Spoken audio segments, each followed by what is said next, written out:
AM WBEE HD2 Rochester and everywhere you go at WGR Rochester.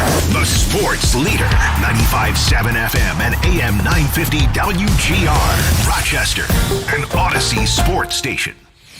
Welcome into the Sports Bar with Gene Battaglia, where the voice of the Rochester fan is heard. Pull up a stool and join us at 866-4326. This is WGR Rochester, and the Sports Bar with Gene Battaglia is on now. 2 hours of sports talk excellence here in the Flower City, where the sun is out in the downtown studios here in High Falls. Glad you're with us here. Many platforms for you to take in the show. 95.7 FM, AM 950. Always streaming for free inside the Odyssey app. If you're listening back in the rewind, we're on the air 1 to 3 locally here in Rochester. We're on YouTube and Twitch. Special hello to our viewers as we wave to the cameras. Great show today. News to tell you about. Bills are not practicing today, by the way. So just 2 practices left at Fisher. 8:30 tomorrow, 8:30 on Friday. And then Saturday, going to feel kind of like a big old party if you get the invite, right? The blue and the red scrimmage. We've got the Bills uniform schedule to come out. This is where we're at now. It's not just good enough to have a schedule, like what time is the game, but, hey, what uniforms are you going to be wearing? Well, the Bills sharing those details with us today. You can join us anytime with the Good Smoke Barbecue and Pub Wingman line at 585-866-4326. Award-winning barbecue from Good Smoke Barbecue and Pub, 135 West Commercial Street, East Rochester. GoodSmokeBBQ.com. We do have an announcement to make about the show. We'll get to that here in just a second. Let me set up the rest of the show here for you. Coming up bottom of this hour, and this is great timing. If you've missed our interviews with Dr. Charlie Schumann from Lattimore Physical Therapy, I mean, could you ask for a more qualified candidate to talk about some of these Bills injuries that are going on right now? Number one, Charlie played at Penn State. He was on the offensive line with Connor McGovern. They were roommates. So he knows the drill when it comes to performing at the highest level, and he's working for the top outfit here in Rochester as well. So he has that perspective, and he's been entertaining. And we've got to ask him these questions like, okay, that's a little bit of a gray area with C.J. Gardner-Johnson. What about this elbow injury from Deion Walker? Here's another thing, like, Tyler Bass hasn't attempted a field goal. Why? Are we just keeping him on the roster for now? And should we expect another switcheroo? I don't know. Charlie Schumann will give us his insight coming up at the bottom of this hour. Hour number 2, back in Baltimore, but back from a weekend in Rochester. I think we converted PJ Glasser. He loved the time here. He did the show with us in studio last Friday after he and I drove around Thursday night going, we went over to Bill's camp after hours. We went over to Oak Hill, ignored that no trespassing sign. It was fun. PJ Glasser will give us his review of the Flower City. Again, you can give us a call anytime, 585-866-4326. We're on X, our handle at WGR Rochester. You know, it's been a year of change here, not just for our show, but for the station. So let me just kind of back up. It was over a year ago that off the air, there was an opportunity for Mike Danger to go and become a manager here. And he has career goals. Now, his career goals, my career goals, kind of different, right? I'm enjoying doing this. I'm enjoying helping clients. Danger's managing stations here in Rochester, stations in Virginia. He's moving up in the company. And he had this opportunity with that, quite frankly, I would assume it would pay him more. I've never asked him that, directly. But we kind of had in the works a while that we would need to kind of make a change that we'd have to figure out. And I just asked him, hey, listen, with football season, with this being a promising Bill season, can you stay on through football season? And he said yes. We had a great season last year. It was a lot of fun, was it not? And if you noticed, there were times where he had to be in New Orleans. He had to be in Virginia. It's kind of difficult to do a show like this when other things are kind of getting in the way. Also, I have another full-time job. So he and I were kind of doing this show together just as part-time for fun and because we love the Flower City. But other people step up. That's the way of the world. Enter a terrible time, Timmy. And you've gotten to know him over the last year or so here on the show. You maybe remember him from the break room way back when, Dan DeLorean. So other people kind of step up on the show too. So we had this in the works. What we did not know were a couple things coming down the pike. We didn't know that a lot of those shows on the Infinity Sports Network would just kind of go away. So here we have this other big hole in our programming, and we can't do 24 hours of the show a day. Like, what is it that we do?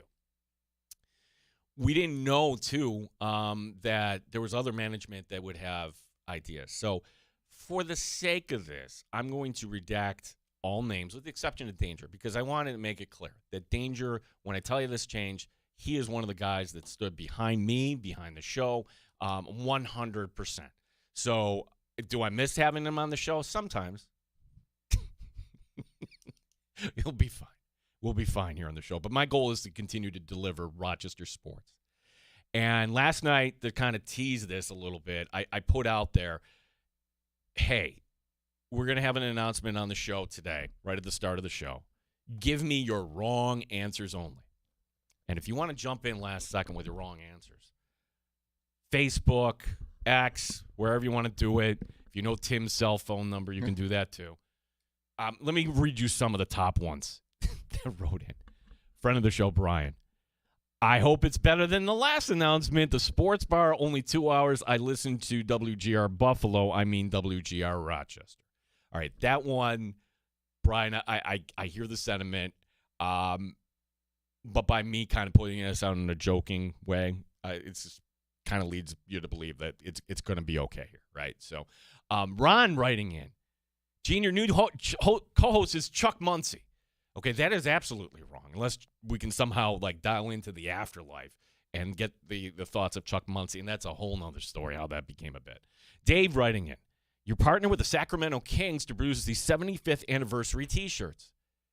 You know what's weird about that? You would think the Kings would want to play that up just a little bit more, or maybe that they don't want to play it up, seeing that as a franchise, it's been 75 years since you won anything? 4 homes ago? I'm not exaggerating. You got to go back to, let me see if I can count them up. Kansas City, you were in Omaha, Cincinnati, Rochester, 4 homes ago. Yeah, maybe that's why they didn't want to produce it, Dave. Andre writing in, you become a Raiders fan. That I could say is a wrong answer. No, Andre. Floyd writing in, you've added me as a co-host. What an amazing honor. I need a cold one. We can share a cold one and maybe a win or two. Floyd, I'm happy to report, and I'm teasing this up a little bit too, that no, you can't be my co-host here. But when we're back out at some point, you're always welcome to stop by. Love to have you. John writing in, you're going to play yacht rock bumper music. John, that might be true. Maybe we go in that direction. I'm not going to say that's wrong. Jack writing in, you're going to become a Pittsburgh Pirates affiliate. That's the announcement. The Pirates have a better record than the Mets. And I'm going to go see the Pittsburgh Pirates this weekend, Jack. I'm a little bummed out that Paul Skeens got pushed back a day, which means I don't get to see Paul Skeens on Sunday. Hopefully, Pirate fans is going to be okay.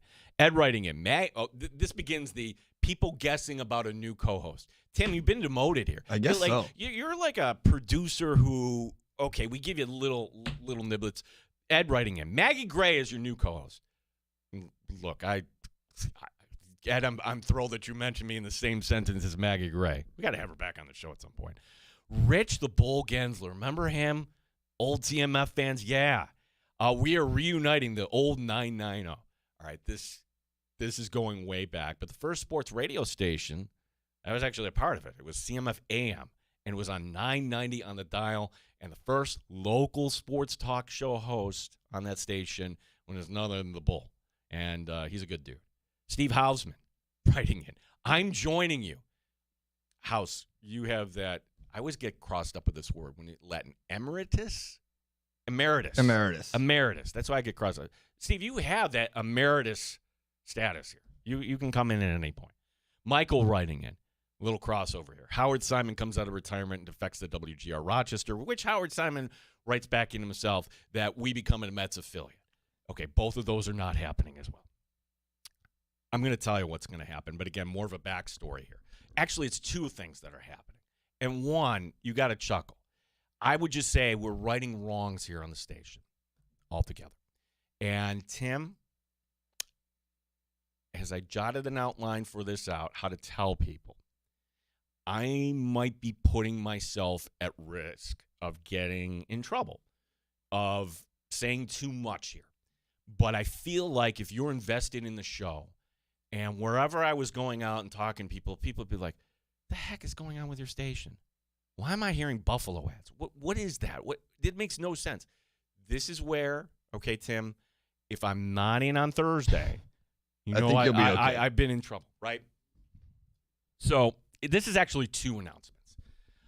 One is like, okay, you might just kind of shrug your shoulders, but I'm just telling you that in our business, right, there are two ways you can, support a station, right?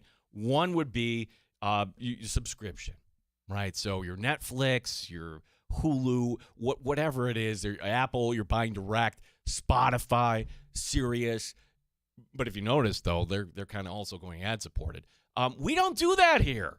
It's absolutely free. Free, free, as the commercial says, right? We are free radio, okay? Radio's doing just fine. Thank you. And part of that is we thank all of our sponsors here on the show. That's where this kind of got weird when the change came, when Danger stepped aside. Because, again, names redacted. But this came down from above that, wait a second, how are we going to exist if we can't sell Rochester commercials? Or we only have a very limited hour, like the Gene show here, 2 hours. How does that exist? And the person who made that decision is no longer with this company. The person who made that decision exhibited gross incompetence for just killing our billing, killing the vibe on this station. And the management above him, when they heard about this months later, like, you're kidding me, really? Again, it's radio malpractice. Like, you're going to take away our ability. Well, then, what am I going to do? I'm going to call it Gene subscription? What are we doing here? Well, beginning on Monday, I know this is going to really bother some people. There will be no more Buffalo commercials on this station. WGR Rochester, yes, will stay. The name will stay. No more Buffalo commercials. Only our Rochester supporters you will hear, and every hour of the day. So I know that maybe you were thinking about going to that barbecue hotspot in Buffalo. I know that maybe you're thinking, man, I've never heard of this guy, Doug Worthington, but he seems like a nice guy. Maybe I should. The whole concept was stupid. It was incompetent. You want another example of how incompetent it is? We have local ad dealers, car dealers on our station. And we absolutely thank Ralph. We thank Ide. We thank OnTrack. You know what you don't do? You don't advertise in other people's markets. So any car dealer ad that was in Buffalo really shouldn't be on in Rochester. So that is another thing that, hey, people didn't even think about otherwise. So, again, I had, not that you care about that, but I just want to, everybody can kind of relate to that when you don't make your own decisions here. So now, okay, we're going to have more of a local vibe on that. Part two, and this is the bigger announcement when it comes to the show. No, there won't be any new co-host. Tim, I'm sorry. I can't get rid of you. Dan DeLorean, I'm sorry. We're still stuck with you. Ladies and gentlemen, we are going back to afternoon drive. We are going back to MFing afternoon drive. It was going to 1 to 3. Okay, I'm happy to have a job. Yay, but how am I supposed to do all my sales stuff in the interim? And as a reminder, yesterday, as I'm visiting a potential client yesterday at 3:30, which I won't be able to do now, but I'm driving back. And you know what we have a lot in this town in the afternoon hours? We have a lot of traffic in this town. Okay, I'm driving through, and I'm like, my gosh, 590 heading to the bridge. That's clogged up. 490 in both directions. There's an accident on 390, right? Afternoon drive is where it's at. That's where we started. And I took it as a slap in the face personally that we got moved here to 1 to 3. Now I could say that. So again, somebody's going to maybe pull me aside. If I'm not on the air tomorrow, that's it. But going ahead, all right, we are going to be on the air from 4 to 6 weekdays here on WGR Rochester. Still sticking with the WGR Rochester. I want to make this clear too. I have nothing against everything with my colleagues on WGR is absolutely fine, right?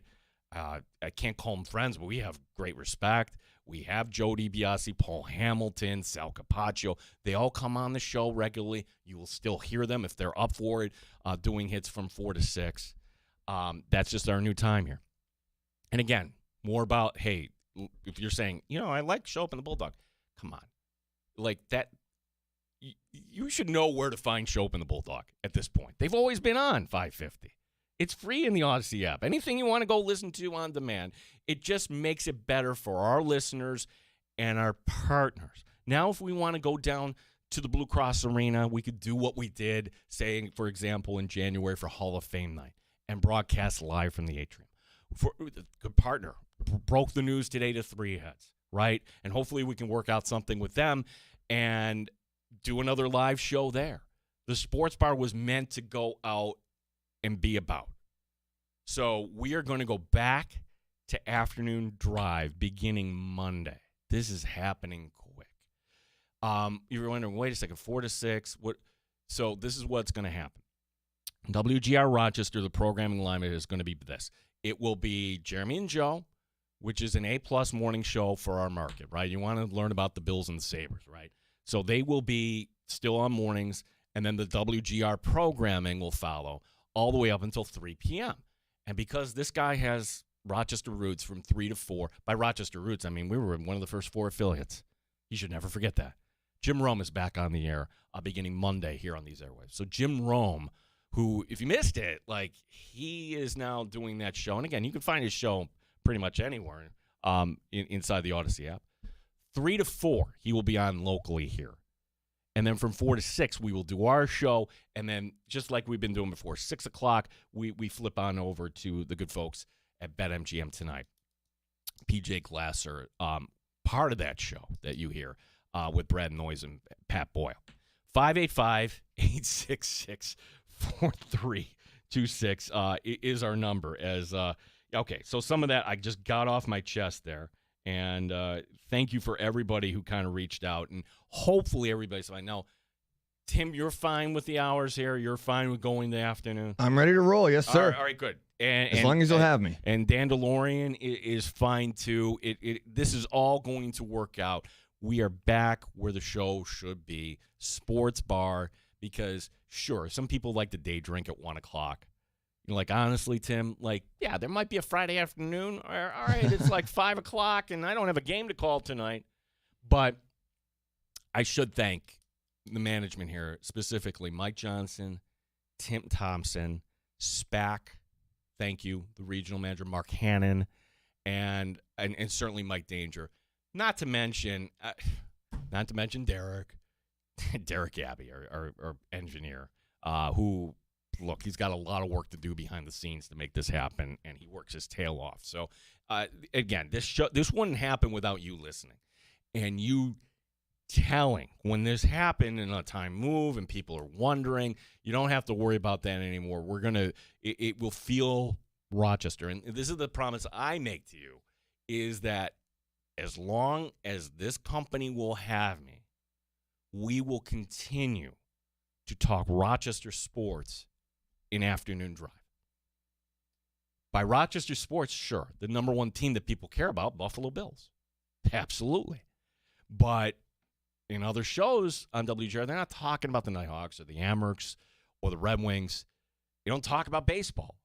I think I have a pretty good feel for what it is you want. And I'm always receptive to ideas.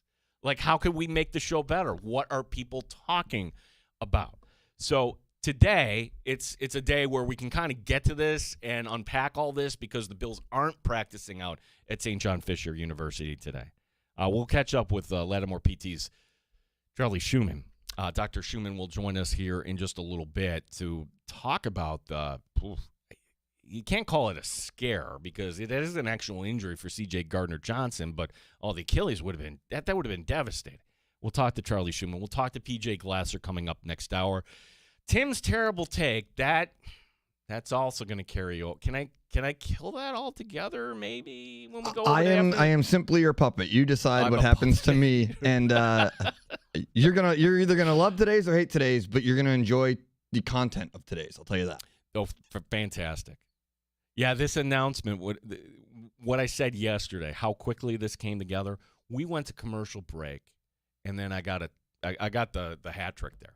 I got the text, I got a voicemail, and I got an email from 3 different people, all on the same topic, saying this has been approved. We're moving ahead. So what I joked yesterday was this was the anti-Ryan Clark. Ryan Clark, like, you can say what you want. ESPN, that's terrible. Like, literally, they pulled him off the air during a commercial break and like, buddy, we're laying you off. Like, don't even finish the show. Don't even finish the show. And maybe they were worried about him looking at his phone, like saying he was like, that's horrible. Like, well, this is the opposite. I learned of the good news yesterday, and I had to keep a lid on it here for 24 hours. And I'm just excited. So, again, from the bottom of my heart, thank you for listening and supporting the Sports Bar. And please, please, please continue to support Rochester sports here, local sports in our town. Charlie Schumann joins us next. My name is Gene Battaglia on WGR Rochester.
Odyssey is an equal opportunity employer. WGR Rochester Sports Update.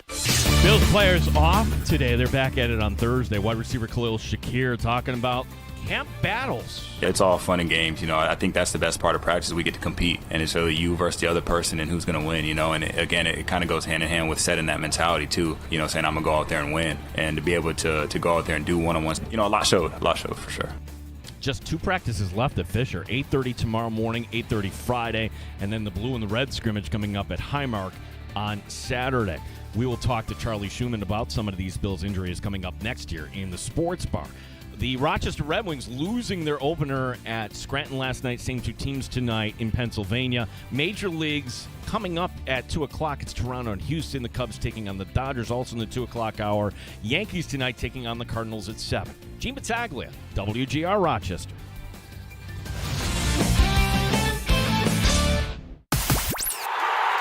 Rochester's home for live sports and the best sports talk anywhere. The Sports Bar with Gene Battaglia, 95.7 FM and AM 950 WGR, Rochester. Thank you to everybody that is writing in. John, congrats. Now, what time do I find you? 4 to 6, starting this Monday. Greg writing in, afternoon drive. Yes, the hand up emojis. Our friend, Keith over there at Let's Go Amerks. Awesome to hear that you'll be back on during the evening. Rochester needs Rochester radio during that time. Yeah, we're excited. So show shifting to 4 to 6 beginning this Monday. I'm hoping that I don't. It's the first time I ever talk. I love this guest. I don't want to talk to this guest next week. So to kind of reset this, we started this with Charlie Schumann 3 weeks ago from Lattimore PT, and it was just kind of an idea that hey, football season there. We can learn a little bit more from a different angle. And I don't think there's a better qualified person in our town to talk about these things. Charlie played at Penn State, roommates with Connor McGovern. He's a doctor. He's at Lattimore PT. And 2 weeks ago when Charlie, we're just laying out here, okay, how is this going to go? Oh, can you text me to confirm because we're expecting any day now. Oh, my gosh, that's awesome, Charlie. This will be number 2. And so this was on July 22nd, on the opening day for camp. Okay. All right, so next week goes by. Hey, any news? On the 29th? Nope. We're still here. Just, you do the interview. Great. And it was another great interview with Charlie. On the phone with us right now, Charlie Schumann, today being August the 5th, where selfishly, I love having you on. I don't think this is good for your wife. We've reached overtime height here in this status here, I think, with the expectancy. Charlie, how are you today? Good. Baby Watch is still live. We're still hanging in there. My wife is a champ. It's been a wild couple of weeks. I would think, like, at what point, though, do they say, and this happened for our first one, Charlie, I know how they'll rigmarole, hey, time's up here. We got to enthuse here. Like the shot clock is winding down here, Charlie.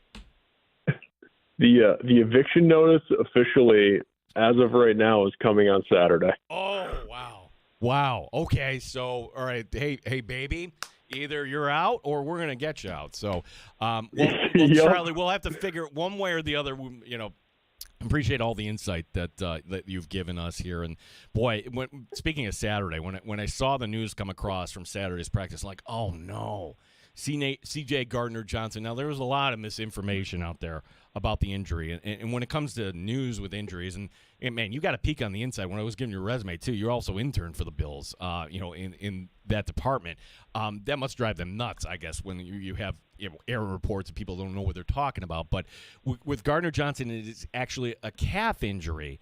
I've seen estimates anywhere between 4 to 8 weeks. As always, so people know, this comes with the generally speaking disclaimer. We don't know anything specific about Gardner-Johnson. We're just looking for insight here. But tell us about the injury and why might we have this gray area in terms of return, Charlie?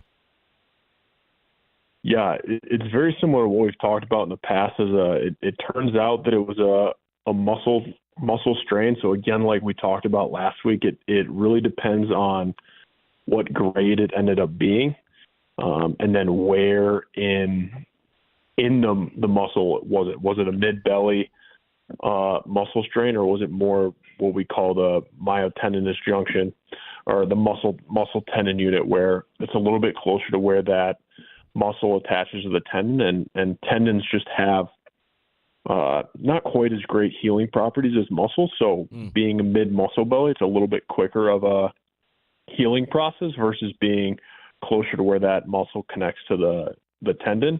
But yeah, right. The initial fear, based on everything I saw right off the bat too, was I was sitting there like, man, that has all the. Initially, when he went down, it had all the things of seeing Achilles rupture, and we've seen so many of those recently, and that's a much different recovery from just a calf strain. When you hear strain, and you've kind of given us the education on the different degrees of strain, and without knowing exactly what that is, does this have the potential to be an injury that might nag C.J. Gardner-Johnson this year? It could, for sure. A lot of it, again, will be where the location of that strain is within the muscle, and then what they decide to do with him. If it's a grade 1 strain, it may be a couple of weeks and he feels fine and it never becomes an issue again. Whereas a grade 2, a longer healing time, more fiber disruption, it's a longer recovery time, and you have to play that game of when do we want him back? When do we need him back? But calf strains do have a fairly high reoccurrence rate, especially when we rush them back or put a timeline on it, which I know the guys in that training room aren't going to do. But they also have games to win in, just under a month. So in one aspect, we may not see him again in training camp in a maximal point of view, but he was looking good before that. So, the goal is to get him healthy for the season and have him back out there on that defense. Charlie, I'm going to ask a question. It might be, if it's a stupid question, let me know. No, that's a stupid question. But you mentioned the Achilles. The calf is right there in the same neighborhood. How close could something like this have been if a calf kind of acts that way, whether it's the tendon, whatever's happening around there, to this being an Achilles injury? Yeah, it definitely it depends. It definitely could have been an Achilles. However, typically when you look at an Achilles injury, it's an eccentric overload where that tendon is lengthening and the eccentric overload is too much for that tendon to handle, and that's where it pops. And that can pop in the muscle as well. But that overstretch of the muscle is where you get a lot of those strains. So it's less of that loading as much as it is with the Achilles. It's one of those things to keep an eye on as he changes the way he moves. So just it can be a capacity issue as well for a calf strain. So we'll see where he comes back and how he returns, and if there's any flare-ups over the next few weeks, or he has a smooth recovery and he's right back on the field. Charlie Schumann with Lattimore Physical Therapy, our guest here in the Sports Bar. A few other issues surrounding the Bills, and again, just throwing out the disclaimer there that we don't have any intel, but we're just looking for insight here. When you hear in baseball elbow injury, if you're a pitcher, oh, that's bad, right? That's not a quick recovery. What does that mean in football? And again, we don't know the injury to Deion Walker. Report is that they're going to fit him for a brace. It's been described as a minor left elbow tweak. In football terms, are they just being cautious right now? What's your insight here when it comes to an injury like the one Deion Walker's dealing with? Yeah, being an alignment guy myself, oftentimes what happens when we have our arms extended in the trenches, we'll get a lot of hyperextension type issues, where as we're blocking or the defense is trying to disengage from a block, you'll get a running back or another lineman that hits the back of your elbow and just overextends the elbow, which can put a ton of stress on the joint. It doesn't feel very good, but it's very different from the baseball, the classic overused baseball of, oh man, that UCL is gone, you need to have surgery. Could it be a UCL issue? For sure. It depends exactly where the injury occurred, but typically with a lineman, they'll throw a brace on that thing and be fine for the rest of the season. We're talking to Charlie Schumann with Lattimore Physical Therapy. Charlie, I remember, you remember Brian Moorman, Bills punter? I remember Brian Moorman. Oh, yeah. Yeah, Brian Moorman years ago because, hey, you're a punter, a kicker, and guys are working out in camp. You have so much downtime. And Brian Moorman, one camp, studied up to get his, license to sell insurance, which like he was actually in camp preparing for his next career. This, and not seeing a kicker or punter out there never is a thing until it is a thing. I think this is a thing. We've yet to see Tyler Bass attempt a field goal this training camp. Of course, he had hip injuries. He had the groin injury. Sidelined him all last year. From a recovery standpoint, physical therapy standpoint, like at what point do you need to see him out there just to make sure he actually is recovered? What's going on here, do you think, Charlie? Yeah, I'm sure, knowing that the Bills have not brought another kicker into camp, you have roster limitations, and there's a lot of kickers out there that are serviceable, so they know that they could always pick someone up, but they know he can kick. They've seen him kick, whether it's been in open practice or he's been kicking when the media is not there. They've seen him kick. At this point, I don't know if it's, I don't know their exact plan with it, but I don't think they would be at this point in camp without another kicker on the roster if they didn't plan that Tyler Bass was going to be full go this year. We'll see in another, 9 days until the first preseason game. Either that or Ray Davis is kicking again, maybe. Yeah. I don't think you're going to. Yeah, I don't think you're going to have Ray Davis out there the first preseason camp or preseason game kicking, but we'll see. So I think that Tyler Bass is probably good, and he's said that he's done a graduated kicking progression all summer, which I'm sure he has. They're just trying to keep things like that close to the vest. And it may just be a soreness. They're trying to monitor his load because at the end of the day, again, if they know he can kick, and they want to protect that surgical area and him be their best option for the season, they're going to do that this camp the best that they can. One more Bills question for you, Charlie, and it's about Dalton Kincaid. And really nothing bad happened with Dalton Kincaid. There was a scare. Jokingly he said he got hit in the family. Jules shook it off. In all seriousness, though, Kincaid's missed 9 games over the last 2 seasons. In what ways can an NFL training staff get a player like Dalton Kincaid and his body in place to withstand the rigors of an NFL season better here? Because that, to me, that's been the only thing that's been holding him back, so to speak.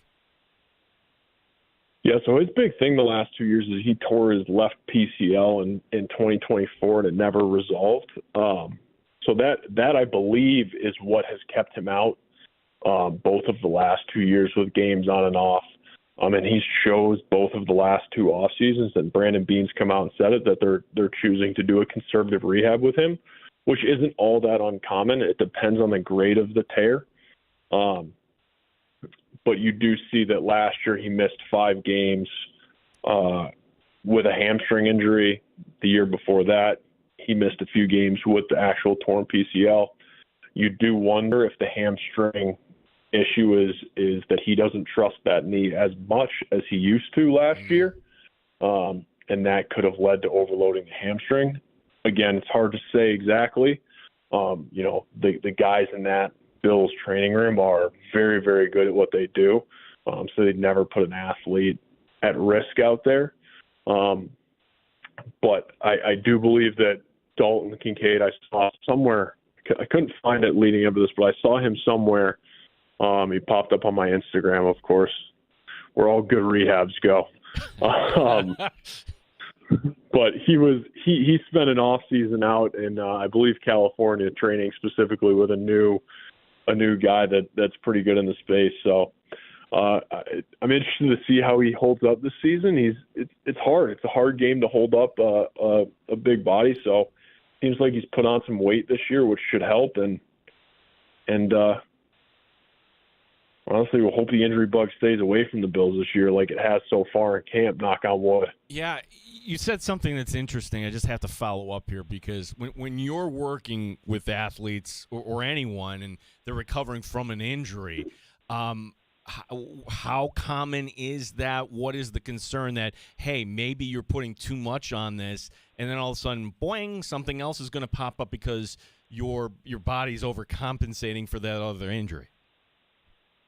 For sure. It's a huge risk reward, right? At the end of the day, these training staffs, these coaches, these players, at the end of the day, their job is to win games. And having your best players on the field and available is the best option to get you to win football games. So they have to make split-second decisions on, hey, is this guy at 75% going to help us win games versus the next guy up? And that's really the battle of what is the risk of re-injury versus the reward of, maybe pushing the timeline a little bit, but going and winning a football game this weekend to keep the staff together. And that's ultimately that's where what they told me in college is your best way to get money and get paid is your availability. So the more you're available, the better you are to a team. So they have to balance all that. Yeah, former Pittsburgh Panther, former Penn State Nittany Lion, and now Lattimore PT, Dr. Charlie Schumann, our guest here. Now, normally, Charlie, I'd say, hey, are you good for next week? I'm going to say we're going to have to kind of maybe put that. I'm hoping everything goes well for you this weekend, bud.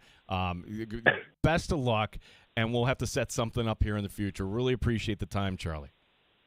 We'll make something work next week. We'll have to show the little guy what the radio is all about. All right. Fair enough. Charlie, good luck to you and your family, and let's do this again then next week. We'll pencil it in. Sounds like a plan. I'll talk to you then. All right, thanks. Charlie Schumann, who is with Lattimore Physical Therapy. And if you're jumping into the end, he called it Womb Eviction Day. You did. It's impressive. I like that. I think that's going to stick, Eviction Day. Yeah, it's another way to describe a birthday. Well, hey, time's up there. Time to get out. So we'll wish Charlie and his family the best. And certainly, if you need a physical therapist, we certainly recommend Charlie and everyone at Lattimore Physical Therapy. 585-866-4326 is our number as more people continue to write in. In fact, I've got just a message, too. Ryan Talbot writing in.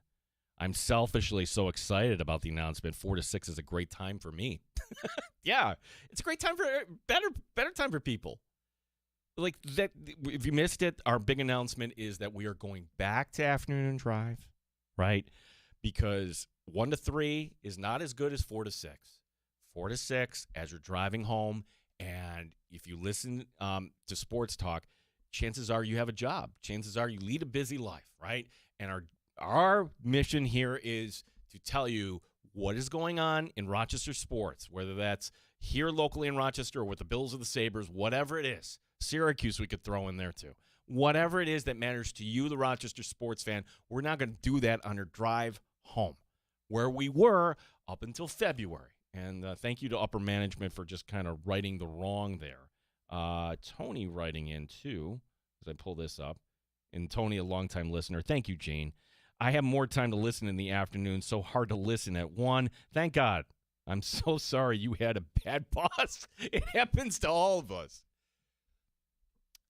Yeah, that was the part. Look, names are redacted. That person's no longer here. Everything is good. And as long as they're still going to have me, we're still going to do this show. We just get to do it at a better time. Now, the thing is, I have to be like a meanie here. The meanie here is like, Tim's like, I'm like, are you good 4 to 6? Oh, yeah, but I got softball at 6 sometimes. Dude, you can't show up like in the second inning for some of these. Okay. If I wasn't the captain. Dude, like they would understand. Yeah, no, they will understand, but that's just something that I have to now navigate. I'm all in. Okay, For now the record. I'll be the bad boss here in this analogy. I'm the bad boss. I need you to 6. You got me. I can't hit the buttons and everything on my own, or either that or it's Dan DeLorean staying overtime. Nah, don't make him work harder. Don't make it work. I'll be here. It's that's just the one thing that changes my life. I'm good. All right, let's make a deal. If it's a playoff game, It is. okay. So how many teams are you on? 4 And when is the playoff game? next week, What day? Tuesday and Thursday. Okay, well, you're assuming you're going to win. Oh, so you have two different teams, 2 different playoff games. Yeah. Jeez. I'll be okay. We'll get through. Oh, my God. Yeah, Schneider, what are you doing, buddy? You're killing me. Just trying to win. Part of me is actually jealous. I remember that time in my life, like I was playing, 3-4 nights of softball a week and just going out afterward. I know, shocking, right? And then, and then you do it all over again the next day. 585-866-4326. Thanks to Dr. Charlie Schumann for all of his insight on those Bills injuries. And, when it comes down to that's kind of a common theme. Like the reason you're hearing 4 to 8 weeks on C.J. Gardner-Johnson is we don't hear the grade. They don't need to tell you what grade is the strain, right? So they know. Sure as hell they know, right? But they don't want, competition or whoever else to know. Like, I'd say the NFL is most secretive about injuries. No, that's not true. It's the NHL. Upper body, lower body. They just say, like nothing. They just say absolutely nothing. And I get it because you're on the ice, and let's say it's a hip injury, and then you're afraid that somebody's going to try to drive you into the boards in the hip. I get it. But in this day and age of legalized wagering and everything else, you just want a spotlight on everything, certainly. PJ Glasser will be joining us next hour, too, where not only will he give us his winners, he's gotten some insight on Skeen's pitching tonight, too, getting that extra day of rest for Pittsburgh. We will get PJ's complete review of the Flower City. So when we last spoke to PJ, he was here for one day, came in, did the show on Friday. But he was heading to the Red Wing game, was doing more things on Saturday as well. So PJ Glasser will be joining us next hour. More time, more reaction. Again, we're moving 4 to 6, starting Monday, August 10th here at the Sports Bar, back in Afternoon Drive. Tim's Terrible Take is next. My name is Gene Battaglia. This is WGR Rochester.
Battaglia on the Sports Leader. 95.7 FM and AM 950 WGR Rochester. You can write to us on X at WGR Rochester. You can write to me at Gene Battaglia. Tom writing in.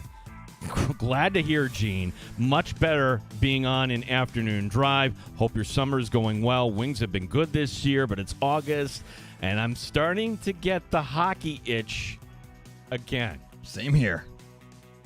I hear you two knuckleheads. And Tom, I say that lovingly.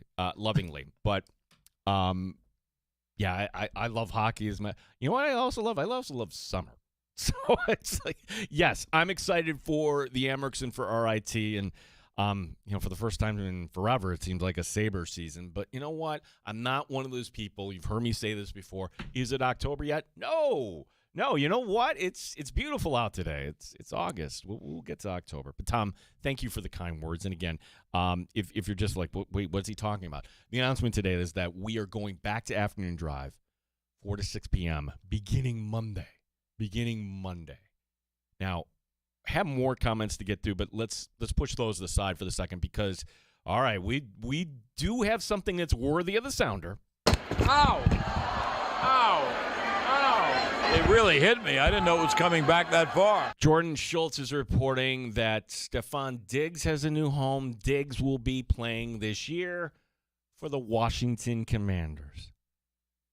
Doesn't that just feel right? Like Washington, going back to the days of Daniel Snyder, always was the team that would bring in the brand name that's just a little past their prime. And maybe Diggs can offer that team something. But he's not the number one there. It's McCloud, Scary Terry there. Washington's a weird team too. Like you forget they were in the NFC Championship game just 2 seasons ago. So how do you go from that and then just everything falling? Well, Daniels is the player that I really don't know which direction we're going in.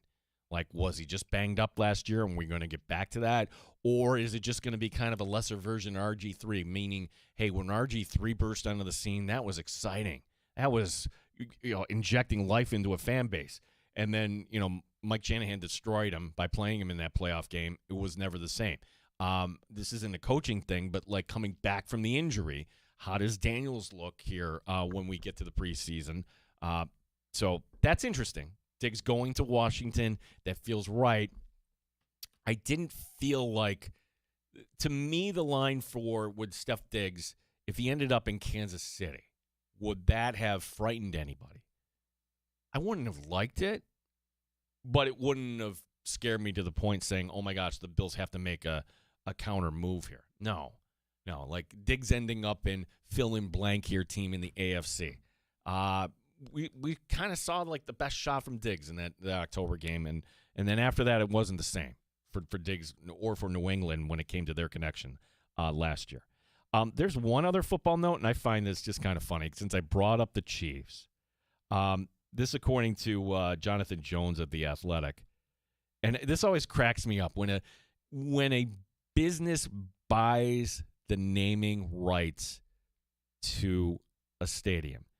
Now, we understand why this is done. I still think since we are Rochester's show, we should go out of our way to call it the War Memorial. But I understand why it's the Blue Cross Arena, okay? It's not the same analogy, right? They're not honoring war heroes in Kansas City. We all grew up with this being called Arrowhead Stadium. But then some company called GHA bought the naming rights. Welcome to GHA Field.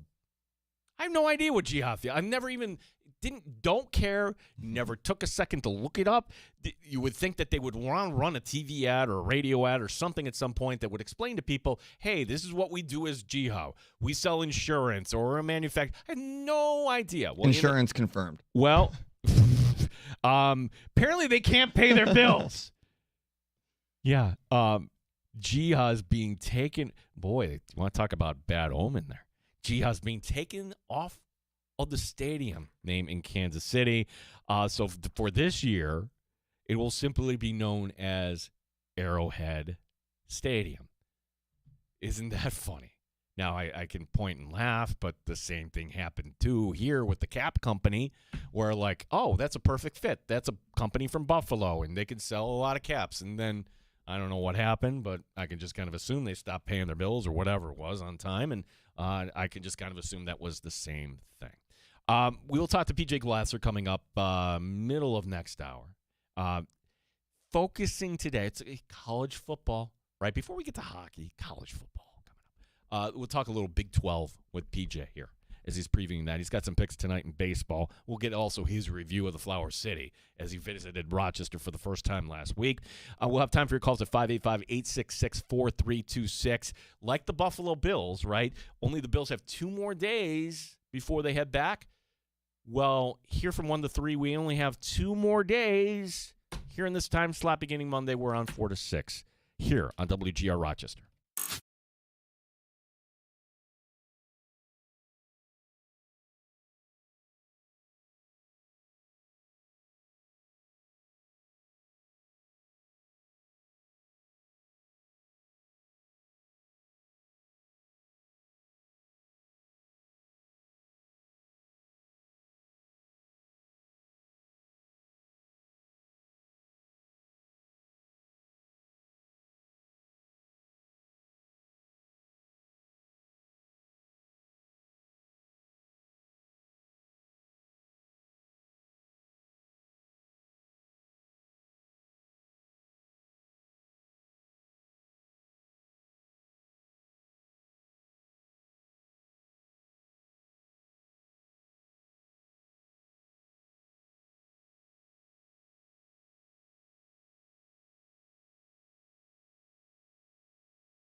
Rochester and everywhere you go at WGR Rochester, the sports leader. 95.7 FM and AM 950 WGR Rochester, an Odyssey sports station. WGR Rochester Sports Update. Bills players off today. Special teams coach Jeff Rogers speaking. Why we haven't seen Tyler Bass kick in this camp? I don't think he skipped steps. It starts from ground zero and getting guys. He's working with 2 new holders right now. That's a part of that comfort. So it's going to be a rep thing. But he looks like he did on tape, and everything's going well so far. 8:30 tomorrow morning, 8:30 Friday, and then that is it for the Fisher portion of campus. We will talk to PJ Glasser. He will join us later this hour. We'll get some winners here, both in Major League Baseball and look ahead to college football. On the Major League Baseball schedule coming up here shortly, Toronto is in Houston. The Dodgers continue their series at Wrigley. The Yankees tonight taking on the Cardinals. Gene Battaglin, sports leader, 95.7 FM, AM 950, WGR Rochester. Pull up a chair, stay for a while. You're in the sports bar on WGR. Grab a drink, hang your coat, get sports talk. Live from Western New York. It's a master show. 9 times better than your typical host. 9 times. Gene and Tim have takes much harder than most. No one cares when you're out. Sabres, Bills, Americans, Red Wings, and Nighthawks. Sports bar for Rochester Sports Talk. Hour number 2. Thank you for joining us here in the sports bar. As I'm fired up, and hopefully this is good news for you as well. If you like Rochester sports, we're going back to afternoon drive, and it's so rare in this business that hey, we're making this move, and now they're allowing us to kind of undo this, right? So beginning Monday, the lineup here on our station will be this. The WGR programming, beginning with Jeremy and Joe, stays. We continue to identify ourselves as WGR Rochester. 3 to 4 p.m., Jim Rome. 4 to 6 p.m., the Sports Bar, which is me, Terrible Take Timmy, Dan DeLorean, all the stuff and the guests that you've become accustomed to. It's important that we have an afternoon drive show, a local sports show here in the Flower City in Afternoon Drive. So, again, thank you to upper management here at Odyssey for making this happen. Shame on you to the guy who made the decision in the first place. Oh, by the way, the Buffalo commercials go away beginning on Monday. I know that's going to upset some people because, hi, I'm Doug Worthington. You may remember me from, Sure don't. That in order to run a free radio station, by free I mean we're not charging you for this, you have to support it with ads. So, yes. If you'd like to support the Sports Bar, reach me off air, and we'd be happy to have an ad for you on the show. 585-866-4326. Deanna writing in, as many others. Congrats on the new/old time slot. Yep, that's how it feels. Like we're just kind of righting a wrong. We're going back to afternoon drive. PJ Glasser will join us. We'll get his complete review of the Flower City. I'm thinking he loves it here. The one thing when he left the studio, and his mom came up too, so drove he and his mom back. So we're in High Falls, and if you know the city geography there, they were staying in College Town. So for doing that, I'm not getting on an expressway. Why would you? We just kind of went down, and you cut downtown right past the Blue Cross Arena. You go right through the area of Cornhill, right on the outskirts of it. They go over to the Fort Street Bridge. You're going up Mount Hope, and there you are. They were just commending me on the lack of traffic that we have here. There's people out, but they're used to Beltway traffic. And I forget who I was having this debate with this week. What is the worst traffic you encounter? Some people would say, hey, I've been in Los Angeles. Oh, I remember. It was actually my daughter because she was up on the QEW, and that was her first experience driving the QEW. And I was nervous, right? I'm the nervous Nelly who's looking at my phone, and yes, I do spy on my daughter that way. She's driving on the QEW when we had that bad weather on Sunday, and she's like, oh, my gosh, this has to be the worst traffic there on a Sunday. I'm like, QEW is bad. Los Angeles is bad. Some people call it the world's biggest parking lot, the Long Island Expressway. I've dealt with that. That's bad. My winner is actually the Beltway. The Beltway sucks. I don't know how you get around there. I don't know why you would want to get around there. Like if they said, hey, you had an opportunity to move there. No, I'm quite happy here in Rochester. Anyways, thank you, Deanna, and thank you, everybody. And, hey, if you're going to be stuck in afternoon drive traffic there beginning Monday, at least we can be your friend to help get you home. And, at least add a little bit to your afternoon. 585-866-4326. That quote yesterday from Jeff Rogers, why we haven't seen Tyler Bass this camp. And Charlie Schumann said, hey, they would have another kicker in there. I'm going to give you a different counterpoint. The kicker for the Buffalo Bills last year didn't show up until, 72 hours prior to the season starting? Like, that was remarkable. that Matt Prater came in, hadn't even gotten his family to Buffalo yet, kicks the game-winning field goal to beat the Baltimore Ravens 41-40. That is the one position I don't think you actually need competition. Either you do it or you don't. By competition, I mean a second kicker in camp. Like, you can just call somebody up and just do auditions, and then voila. Here if it's somebody like a veteran like Prater. Schumann's right, though, when we talk to him. Like, let's see next Saturday. What happens next Saturday? Ray Davis cannot be kicking as kind of a gag as he did last year. I'm sorry. Like, let's take this a little more seriously. Give Tyler Bass every kick that he can next Saturday, and let's see. Let's see where he's at. And if he can't kick next Saturday, then he'd say, what are we doing here? What are we doing? 585-866-4326. We are legitimately the New York State Broadcasters Association award-winning. The award-winning sports bar. This part, I leave it to you to determine whether it's award-winning or not. It's now time for Terrible Time Timmy's Terrible Take of the Day on WGR Rochester. WGR Rochester. It's Terrible Time Timmy.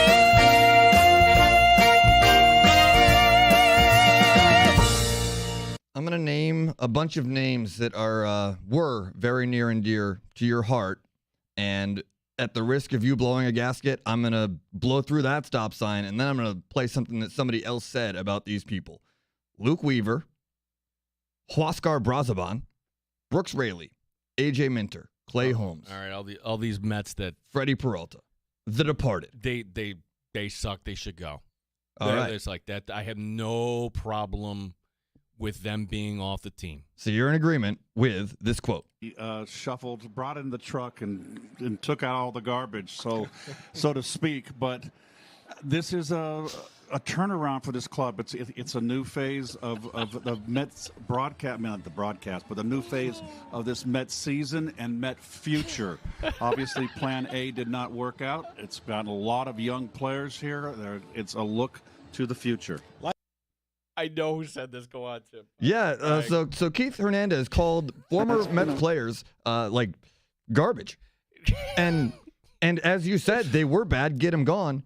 He retracted this statement later on in the broadcast, and that's where that is my take, is do not apologize for telling the truth. If you were telling the truth, like, sure, it might be taken personally, but you know that it isn't meant that way. It's a talking point of saying these guys didn't do their job and they have to go and be replaced. So, look, here's one thing, and I will debate this if you are not a Met fan. The Mets are bad, right?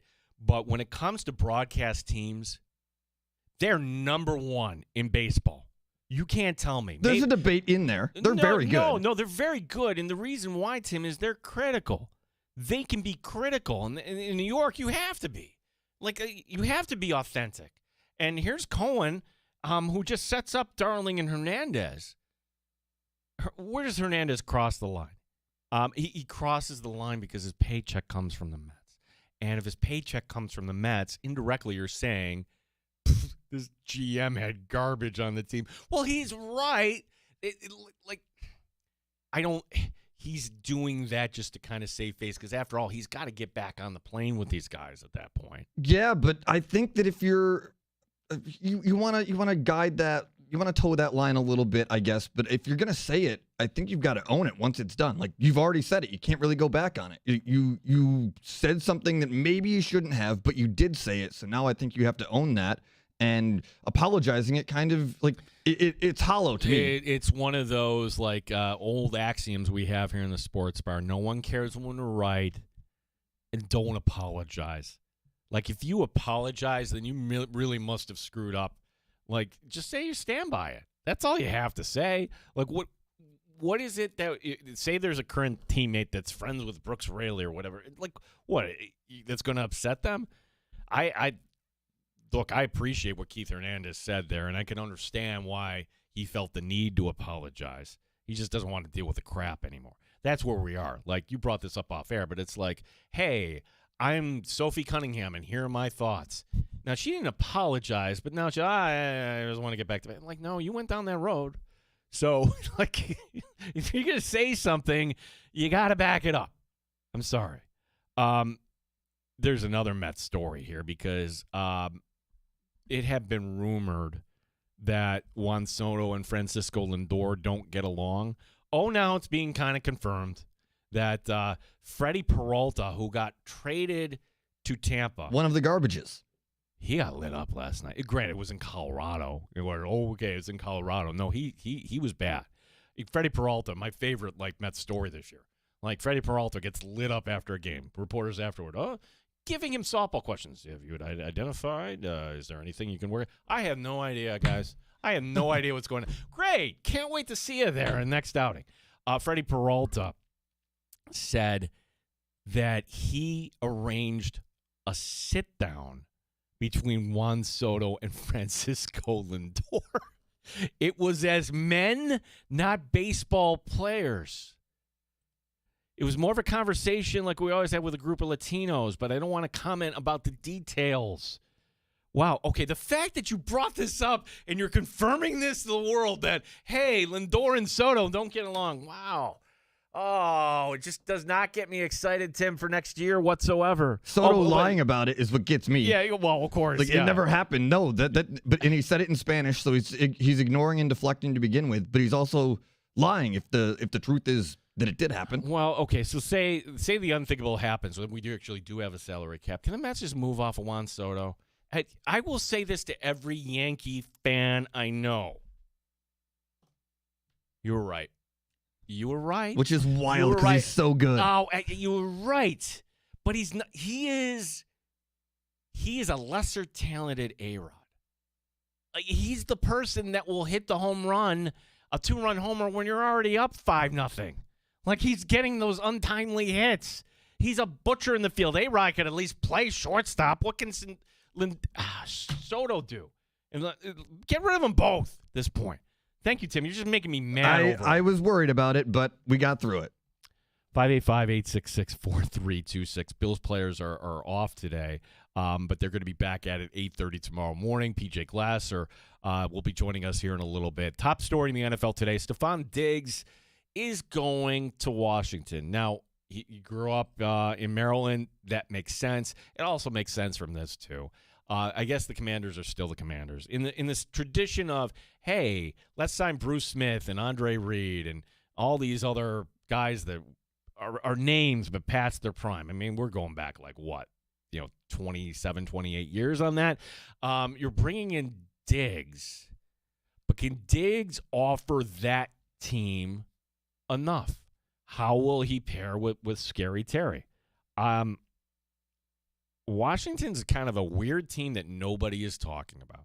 When we talk about the NFC East, Dallas fans should be excited. Legitimately, you have a 1A and a 1B in Lamb and in Pickens, and you have a quarterback that is top 10, and now you have a kind of interesting defense.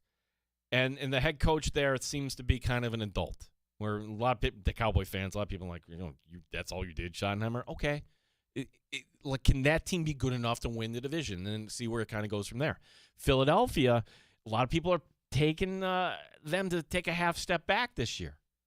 that not all at some point this is going to go sideways, and maybe with Sirianni and not having a true number one with A.J. Brown now playing in New England, I still look at that defense and thinking, no, that's a 10-win team right there. Some people are high in the Giants. Talking to a friend of the show, Bill Grant, yesterday. They're going to win the division. They're going to look. I'm like, Bill, I don't mean to rain on Giant fans, rain there. But it's a lot to ask. It's a lot to ask. But then you have Washington here. And that is like the one team that I'm having trouble identifying. Are they actually going to get back to the postseason? Or was that rookie season the best we're ever going to get from Jaden Daniels? If in this business you have to have an opinion, and my opinion is this: I think that's the best we're going to have from Jaden Daniels. I don't know if he's got the structure around him. It seems like a team that kind of is in the middle there, and I could see them. Sure, they can win a few more games this year, but maybe they end up being like 7-10, 8-9. That's not going to cut it. Steph Diggs, go enjoy your time in Washington. Just like Deion Sanders, take the paycheck. Don't have to deal with him. BJ Glasser, we'll get his thoughts on how this might work. Now, he's down there in the Beltway. He's a Raven fan there, though. We have time for your calls. The last call coming up. 585-866-4326 here on the Sports Bar.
WGR Rochester Sports Update. Bills players off today. They're back at it tomorrow morning at St. John Fisher University. Khalil Shakir talking about mixing up with the guys on the other side.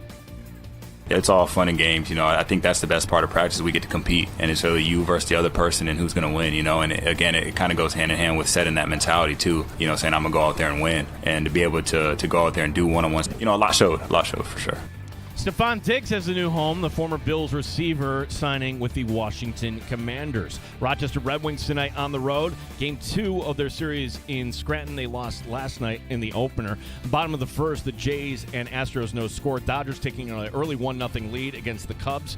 You have the Yankees tonight, rubber game. They're taking on the Cardinals. Gene Battaglin, the sports leader, 95.7 FM and AM 950, WGR Rochester.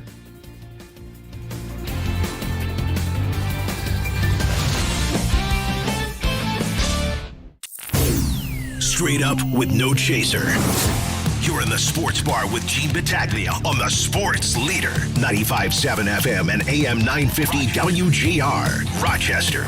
We'll get PJ's thoughts on baseball. Specifically, I want to ask him about Skeens. Should there be concern about his dip in velocity? Want to ask him, too, as we've been talking some college football. Today, we'll talk a little Big 12 here. But, PJ, let's start here. You came to Rochester. You were in our studios just on Friday. It was fantastic. You got to go to the Wings game. Looking back at it, how was your trip here to the Flower City? PJ, how are you today? Gene, I'm doing great. Trip to the Flower City, got to give it an 11 out of 10. It was spectacular. I mean, fantastic. Getting to see you, getting to see Tim, getting to see the Sports Bar, going to ESL Ballpark.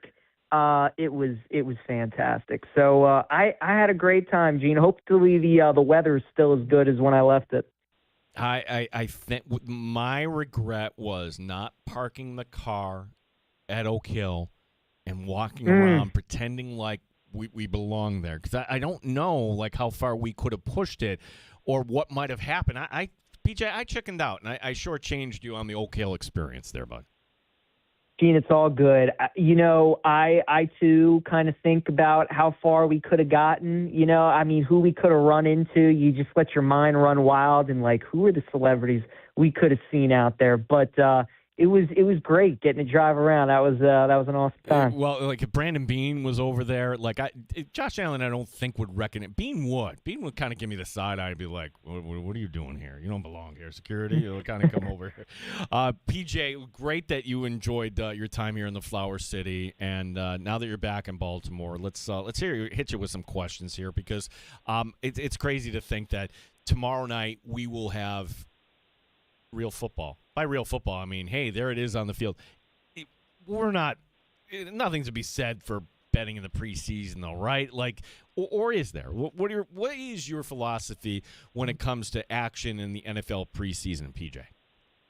There are plenty of people that bet it, Gene. I am not one of them. I usually stay away. I'm as excited for football as everybody else is, but you got to save the units sometimes. I know some people get so excited that the games are back, you're excited to watch football, and you just want to get invested and throw all your money at these games, but it's a marathon. It's not a sprint. There'll be plenty of opportunities, and especially in a game like this where, maybe you'll see some of the starters for like a drive at most or something like that, the Hall of Fame game. It's too tough to predict. So there are plenty of people that do this for, a living, that are deep in the weeds and are looking at these rosters and how camp's going and who's going to play a majority of the snaps. I am not one of it, and I'm not one of those people, Gene, so I will be not betting it. And to be honest with you, I watched maybe the first quarter of the Hall of Fame game, and then I pretty much changed the channel. I just I'm excited. I'm excited football's back, Gene, but I don't really know if we count that as football, to be honest with you. No, hey, it's Carson Beck. That's where he ended up. And, that's Kenny Pickett trying to salvage his career in Carolina Panther gear. That's coming up tomorrow night. College football is right around the corner, PJ. And we've talked in previous conversations about the SEC, the Big Ten, the ACC. Where does the Big 12 fit in? I guess, to better ask you the question, what's the third best conference in football? Is it the Big 12 or is it the ACC? I think it's the ACC still. I would expect the Big 12 to get one team into the playoff. I think it's going to be tough for them to get two. I mean, like, gee, we had the top 25 college poll come out yesterday, the coaches poll, and you had 9 SEC teams, 8 Big 10 teams, 4 in the ACC, and 3 in the Big 12. So, they already got an uphill battle with the fact that you just look at their schedule and they're just going to get, they're just not going to have as many opportunities as these SEC and Big Ten schools to rack up rank wins. And then on top of that, you have a team like Texas Tech that doesn't even play BYU or Utah.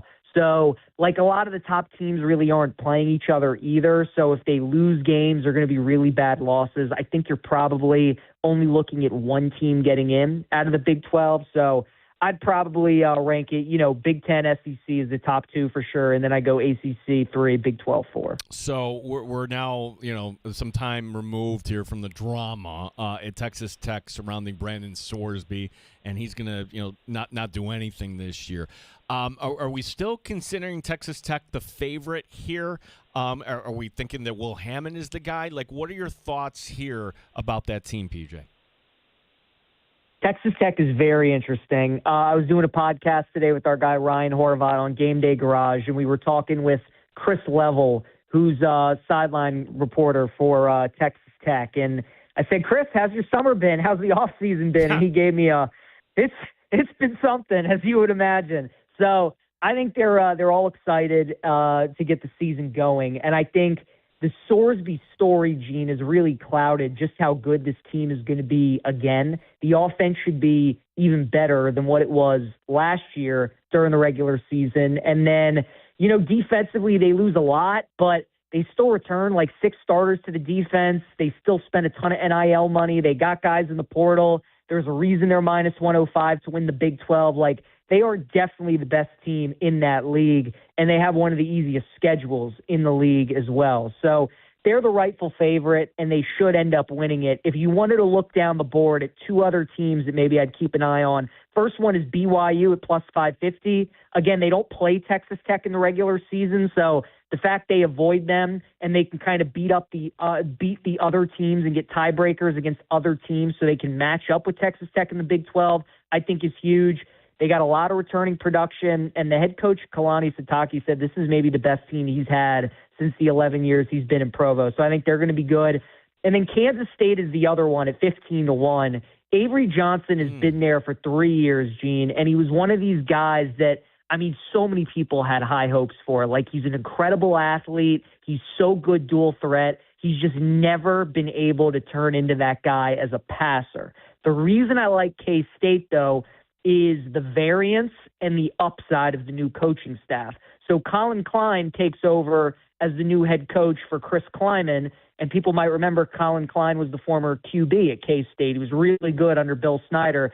Comes over, he was the offensive coordinator at Texas A&M the last couple of years, and he worked with Marcel Reed, who has a similar skill set to Avery Johnson, where he's a great athlete, terrific runner, unbelievable speed, but he struggles a little bit as a passer. And Klein was able to have great success with Avery Johnson. And, Gene, they got a very easy schedule as well, along with Texas Tech. So I think if Klein can unlock some of those attributes that we've been waiting at Avery Johnson, like, that's the key, man. The defense will be solid. Wide receiver room's good. O-line should be decent, too. It really comes down to the QB. So, they're 15-1 for a reason, but I think if Klein can get the most out of Avery Johnson, could be worth a play. We're talking to PJ Glasser, who you hear on Game Day Garage. You also hear him on Westwood One, and sometimes also on BetMGM Tonight. He's our betting expert here in the sports bar. One team that has taken a roller coaster here, and we're going to be paying attention to Colorado. How could we not, right? It's Deion Sanders. Deion Sanders shows up on the scene, and Colorado is the story. They beat a team coming off the national championship game in TCU. They beat Nebraska. They beat Colorado State, and then they proceed to lose 10 of 11 to close out that season, or 9 of 10, I should say, right? Whatever it was a bad finish that first season for Colorado. But hey, they ended up parlaying that, though, the talent on that team, going from a record overall of 4-8. I'll get it right. They lost 8 and 9, PJ. Get it right here. 4-8. Year number 2 at Dion, they go 9 and 4. And then last year, 3 and 9. 3 and 9. Are we expecting Colorado to be down in the dumps again? Could Coach Sanders actually be coaching for his job here? What direction is Colorado going in, PJ? Yeah, I think they're going to be amongst one of the worst teams in the Big 12 again this year, Gene. They're 90-1 to win the Big 12. It's them, Cincinnati, and Iowa State at the bottom of the league. I mean, look, Dion had Shedeur and Travis Hunter that year, right? And when he had those two guys, they were able to win a lot of games. He just doesn't have that top-end talent anymore, and he doesn't have it on this team. He's really never been able to get the trenches figured out. He's never been able to control the line of scrimmage. His defenses have never really been good. And when you don't have those game-breaking players on offense, it's just it's tough.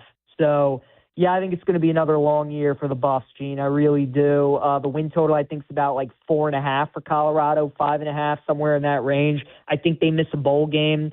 And, no interest in the Buffs this year. Going to be another tough year for Coach Prime. I'm going to go off the board here, PJ, because one thing we like to do on our show here is just kind of, all right, here's a storyline you can kind of expect this weekend. And it's the Pro Football Hall of Fame ceremony, and Drew Brees and others going in. Bill Belichick is not going in. So I'm just wondering, like, are we going to get, like, the story of Bill Belichick on the beach? Or, like, is this going to be rehashed? Or we really kind of stay down because, hey, North Carolina football, not that they needed any more bad PR, but, hey, Mike Lombardi, you kind of go away here for a little bit. It's a team right now that doesn't have a man in charge in terms of a general manager.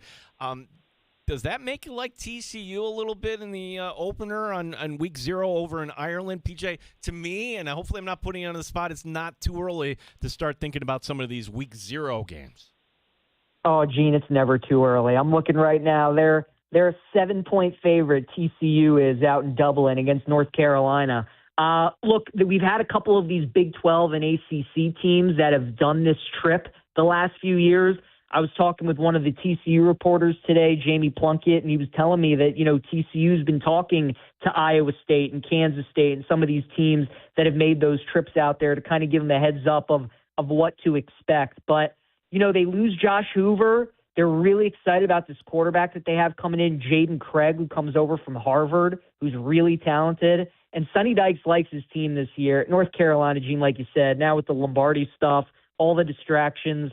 Billy Edwards is the quarterback. I watched him a lot at Maryland and a little bit at Wisconsin. Like, he's just not very good. UNC just does not have the talent. They smoked him last year in Chapel Hill. Now you get him in a neutral site.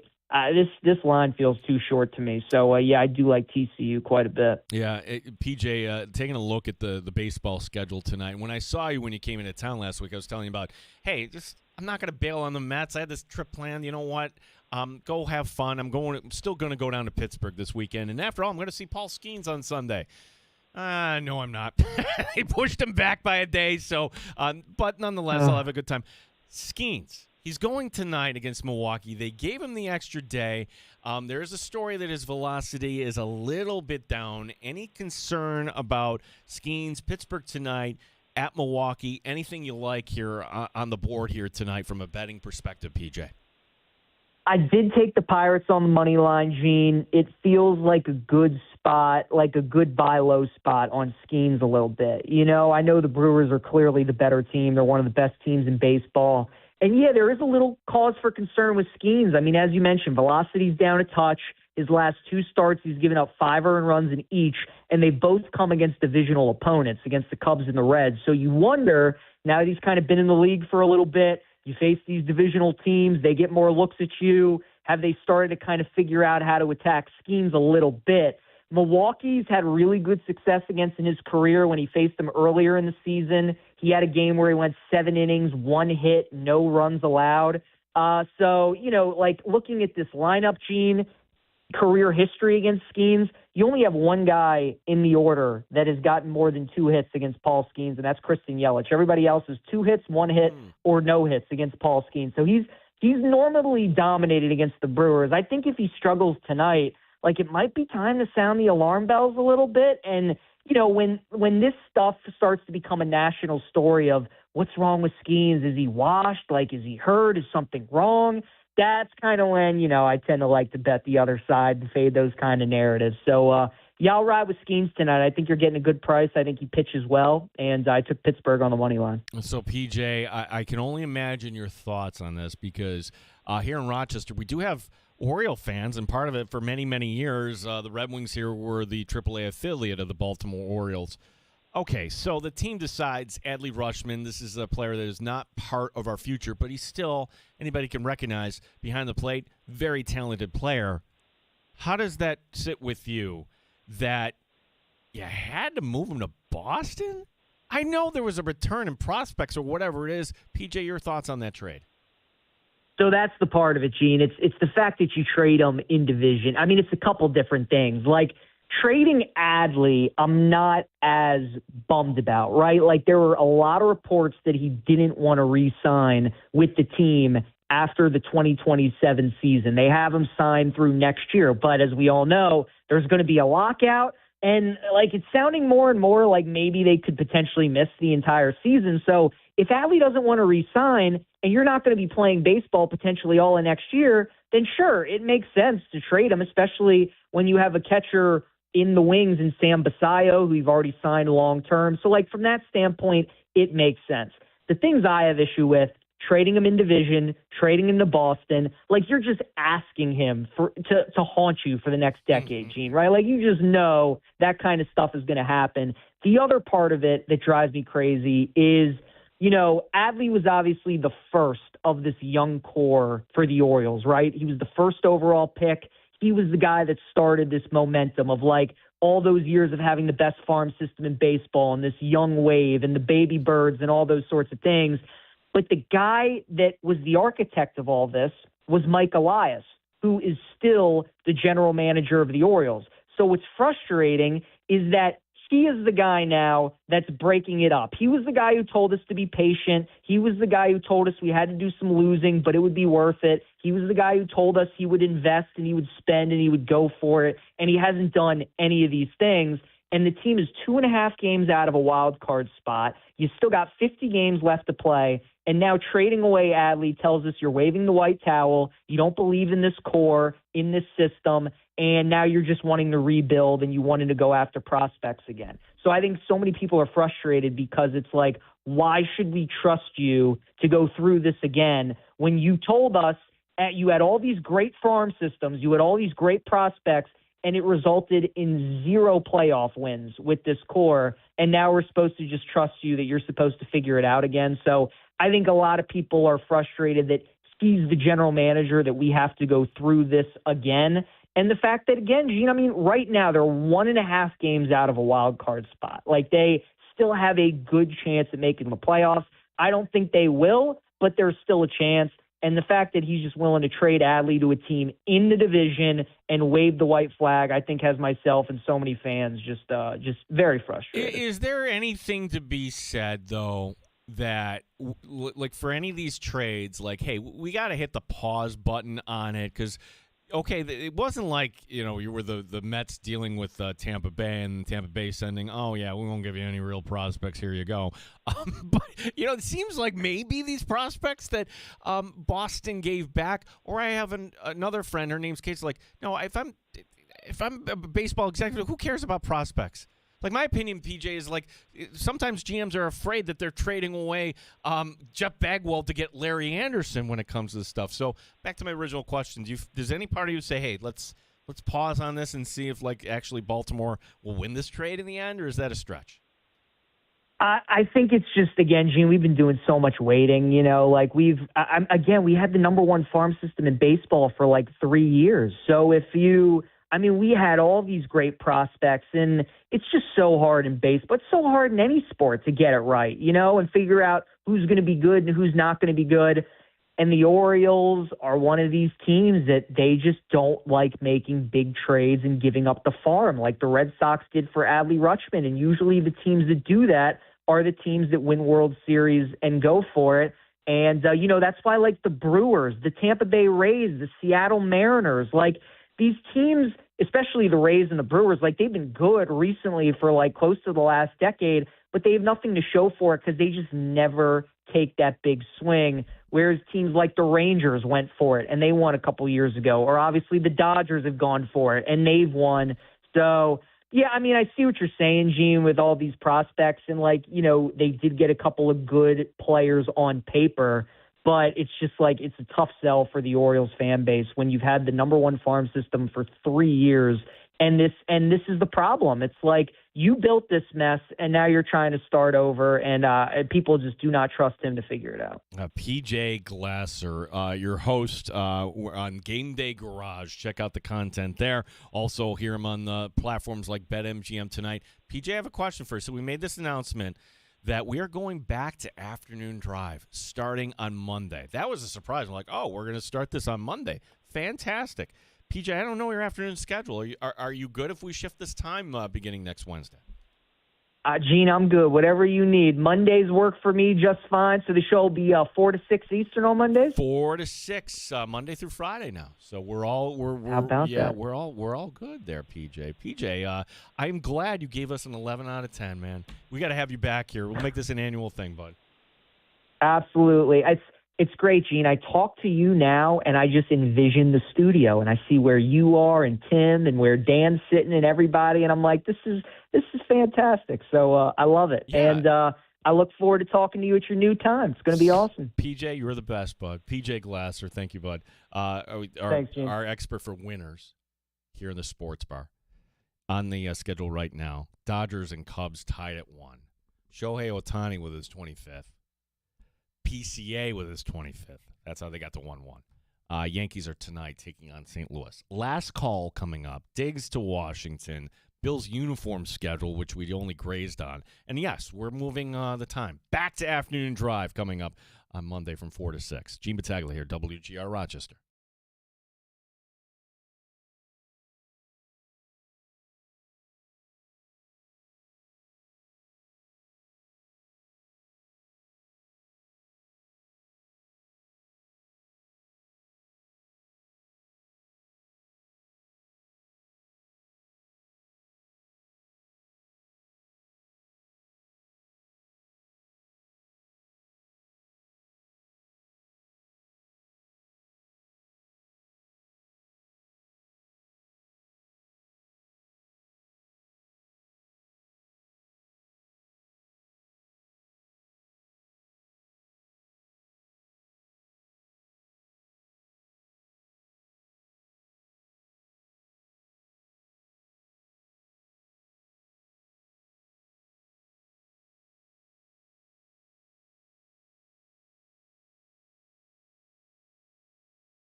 Shelf Sports Talk.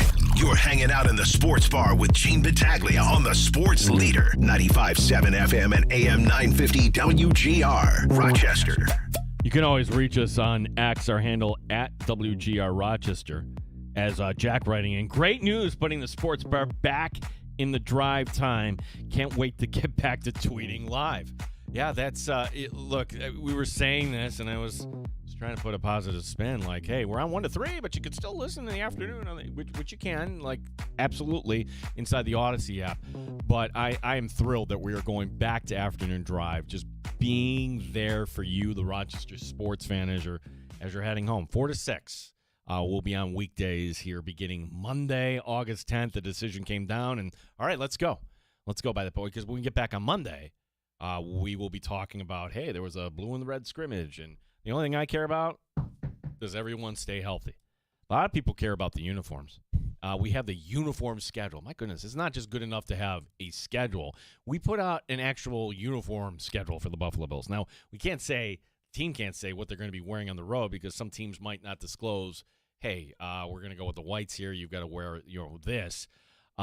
So there are going to be 3 different looks the Buffalo Bills will have at home. The traditional, which, okay, to me, the best look is the red helmet, the blue jerseys, and the white pants. The traditional being white helmets, blue jerseys, white pants. Traditional will start off with Detroit. So that we will see in the regular season home opener on September the 17th on Prime. The Nickel City uniform, which a lot of people are upset about, right? That doesn't represent us, doesn't represent the community, whatever it is. You're going to see those twice in Buffalo, being the game against the Chargers in September, and then the Saturday night game in December against Chicago. And if the Bills are doing what they're supposed to be doing, maybe by that point they're playing that game to be wrapping up a playoff spot. So, like, all right, that seems like kind of reasonable in there. The rivalry uniform is not going anywhere. If Nike put all that money into it, they want you to buy that again. Didn't go so great last year against the New England Patriots.